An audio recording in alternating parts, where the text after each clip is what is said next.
मनोविज्ञान में माइंडिंग। कुछ मनोवैज्ञानिक माइंडिंग को उस तरीके के रूप में समझाते हैं जिससे लोग अपने बेहद करीबी रिश्ते का ध्यान रखते हैं। यह हमें यह समझाने में मदद करता है कि पति पत्नी या रोमांटिक पार्टनर के बीच के रिश्ते समय के साथ कैसे बनते, कायम और पोषित होते हैं।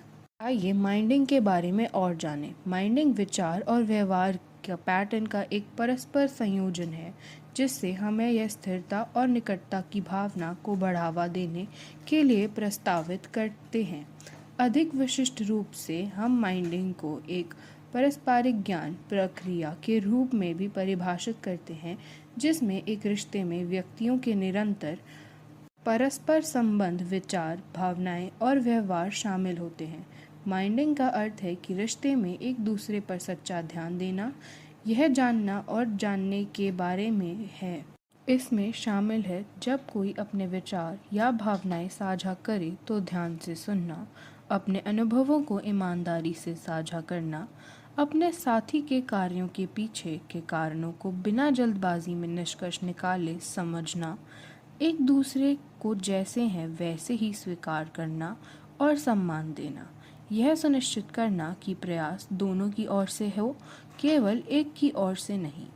माइंडिंग को एक निरंतर चलने वाली प्रक्रिया समझें, जैसे हर दिन पौधे को पानी देना ताकि रिश्ता बढ़ता रहे और मजबूत बना रहे। आइए हम इस अवधारणा को एक केस स्टडी के माध्यम से समझते हैं।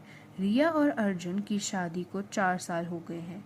समय के साथ वे काम और रोजमर्रा की दिनचर्या में व्यस्त होने लगे हैं। रिया को लगा कि जब वह बोलती है तो अर्जुन ध्यान नहीं दे रहा और अर्जुन को लगा कि जब वह बात करते हैं तो रिया उसे बहुत जल्दी जज कर लेती है। उन्होंने माइंडिंग का अभ्यास करने का निर्णय लिया। जब अर्जुन ने अपने कार्य दिवस के बारे में बताया तब रिया बिना बीच में टोके सक्रिय रूप से सुनने लगी। अर्जुन ने अपने तनाव के बारे में बजाय उसे अंदर ही रखे खुलकर बताना शुरू किया। जब रिया ने देखा कि अर्जुन को कोई काम भूल गया है तो उसने वास्तविक कारण का अनुमान लगाया, यह सोचने के बजाय कि उसे परवाह नहीं है। उसने समझा कि शायद वह थका हुआ था। दोनों ने एक दूसरे के अंतर को स्वीकार करना और सम्मान देना सीखा। महत्वपूर्ण बात यह है कि दोनों में आपसी प्रयास लगातार जारी रखा।